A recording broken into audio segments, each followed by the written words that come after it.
Welcome back to the Born Bred Podcast. This is episode 6 of season 2, and we are your hosts, Brendan Gallagher and Maria Lynn. Be sure to check out our sponsor, Haunting Hill Winery, located off of I-79 at the Stonewood exit. To schedule a wine tasting or your private event, call them at 304-475-9353. I can feel your lies, they're coming around. The further I get from you, the closer I get to who I am. All right, so let's jump into it. We've got a couple of things to discuss today, but I want to kick it off with a little bit of a personal topic. And by personal, I mean Maria actually just released a single. Indeed. This past, well, it would have been this last week of October. And it is a cover that I think a lot of people were very unexpected to see the artist that you did. Ozzy Osbourne's Crazy Train. Yes. So why did you want to do this song? I don't know. It's, well, this song periodically gets stuck in my head, which you may recall, because there was one time in particular, I think I was painting here at the studio, and I kept singing it, and you were like, play the song. Yeah, to get it out, like, because it was one of those things where you got to play the song to get it out of your head. Right. So, and then one time I was listening to it, and I was like, what if I think I actually maybe started harmonizing with it first, and then I was like, what if I just slowed it down a lot, and I did all these harmonies on top of it. So then I went into my bathroom, because the acoustics are better in there, you know, and I did a little voice memo. And I sent it to Brandon, our mutual producer. Yes, Brandon Wood. And he was pretty ecstatic over it. And really, he very quickly, he got the vision. Yeah. I feel like I almost didn't even need to communicate that much about the vision, because everything production-wise that we did was kind of just put together seamlessly. Like, we both got where it was going. We had worked together in the past, obviously. Well, I don't know if it's obvious, but we had. So it was pretty seamless in that regard. And you brought in a heavy hitter to do the key work for that. That was Mr. Jeremy Batten. Yes, and he knocked it out of the park. Yes, he did. I mean, Brandon had the vision, but Jeremy also had the vision, I think, and Brandon communicated it well to him, where really just on the first try, Brandon and I were both like, yep, that's it. Yeah, that's what we want it to sound like. It fit what you were trying to pull off. And I think one of the surprising things for a lot of people is they expect at some point in time they're going to hear that riff, that guitar riff is going to come in, it's going to kick it, and it doesn't. And I'm glad it doesn't, because one of the things you talked to me about was you really wanted people to hear the lyrics to this song, because the lyrics are very powerful. They are. It's a song that gets put as a rock jock, it's gonna be the intro to a football team running out. It's profound. Yeah, it's a very profound it's song. Meaningful. And it's relevant to our current time and history. And it was written, at the time it was relevant, and it's still relevant. It's actually maybe even more relevant. Very, very cool. If you haven't checked it out yet, make sure you do. Once again, players on that. Maria obviously sang a 3-part harmony on it. That's incredible. And then Jeremy Batten did keys, Brandon Wood did production, and Hans DeCline, Grammy Award-winning master, did all the masterwork on that. Yep. Right? So, anyhow, very cool. Congratulations on the release. Thank you. You're getting a lot of buzz, and a lot of people are paying attention to it. And I think a lot of people are finally hearing why we use you on background vocals. So. Yeah, well, and I'll just take a moment to give myself a plug, because even though I've lost my voice somewhat currently, my goal, too, is to show people my ability with harmonies. So my goal isn't necessarily to be performing live like a lot of the other artists we promote, but rather to, hopefully gain more projects working on doing background vocals in a studio setting. Yeah, to be a tool for the other bands. Yeah, if you're looking for somebody to lay down some BGVs, trust me, you cannot go wrong here. So anyhow, we've got some things coming up. Big one would be on November 16th. We have the next installment of the Born Bred Concert Series. Yes. Featuring 3 of our favorite artists in the state of West Virginia. You've heard us talk about it a little bit. We've got The Moon, My Twin. Boom. We've got Kindred Valley. Boom. And we've got Alabaster Boxer. Boom, boom. Also, just all the booms. And they are all 3 fantastic bands. So good. It's going to be a great show. If you have not heard, oh my gosh, you are in for such a treat with these 3 artists. And the show will be kicking kicked off pre-show with the house band at the Robinson Grand, the 39 Fire. Yep. So doors open at 6. Show up at 6 because you're getting a pre-show performance then. Yeah. So it's a lot of music. It's going to be a great night, and you're going to host. Yes, I'm hosting. I'm going to be the MC for the evening. Is there going to be anything else that people are going to see that we want to unveil? Oh, yeah, there will be a market happening in the... It's an exclusive kind of market. I don't want to say farmer's market because that's not the right word, but it's a hand-selected curated by a good friend of ours, and she picked some very awesome artists that we're excited to have out there. The Pixie Sweets will be there, Sun Moon Apparel, Abundant Mother, the Bards of Yellowwood, and Workman Books. Yeah. And also we have a friend coming up for this show. Our friend who designed the Born Bred logo. I forgot he was coming. That's so exciting. John 80. Yeah. Who's actually never got to attend any of the Born Bred stuff. This is very exciting that he's coming. Actually going to be there, and he will have some of his books of West Virginia. Not the United States of Illustration. It's a series he does. He doesn't have the West Virginia book yet, which is a bummer, but he will have some of his stuff available. But he's going to come up and photograph the show for us and hang out, and it's just cool to get a chance to have him be a part of one of our shows finally. Absolutely, yeah. So speaking of being a part of our show, we mentioned the Moon, My Twin, is going to be on this upcoming concert series, and we actually had a chance to speak to our friend, their guitarist, Christopher Quattro, when we did some recent series of interviews and things like that with him. If you haven't seen a breakdown of how he does some instrumentation, you should check that out on our YouTube channel. But we just want to take a second here and talk to Christopher Quattro a little bit about how he works and what makes him tick. So welcome into the Born Bred podcast, Christopher Quattro. Christopher is, we personally have known each other we are going on 21 years of knowing each other.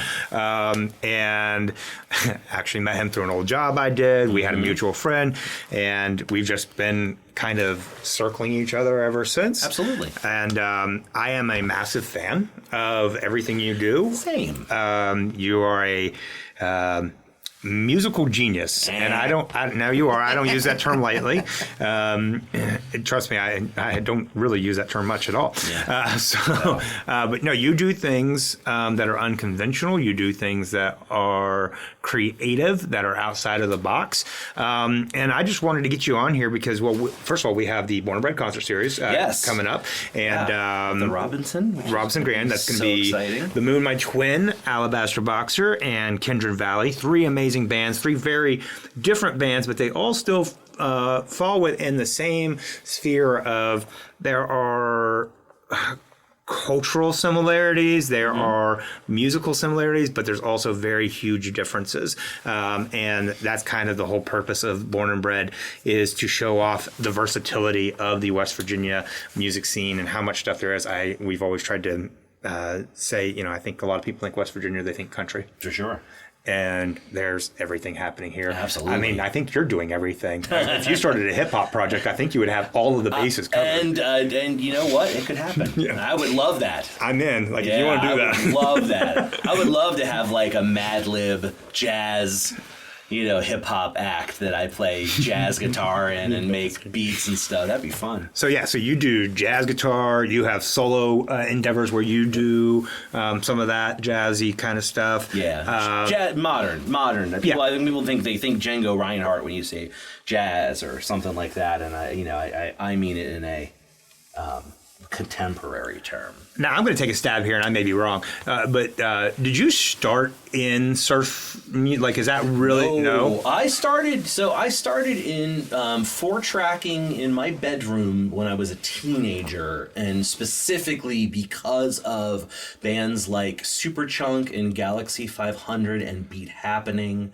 old 90s indie rock, because they were being made by people that were 5 years older than me. Mm-hmm. On a cassette recorder in their rooms, and I went, I think I can do that. Why can't I do that? I like these things. They, especially back then, a lot of them have become extremely respected musicians. I mean, and much more prowess than they were when they were younger. But, when they first starting out, people like Lou Barlow from Sabato, literally on sometimes cassette decks, Daniel Johnston, things like that. I was hearing those things like a lot of people were in the 90s. A lot of people probably hearing them thanks to, like Kurt Cobain was name dropping things like Daniel Johnston, which is amazing to think back about. Right. But no, that's where I started. I started in drumline. That was my first experience in high school marching band. And then I got moved from New Jersey to West Virginia, and I was moved to what is now known as lovely Thomas, West Virginia. Was then desolate Thomas, West Virginia. There was 200 people. There was no one like me. There was no one who liked what I liked. There were a couple kids who were maybe Nirvana, Green Day kids and stuff like that, which were obviously my friends.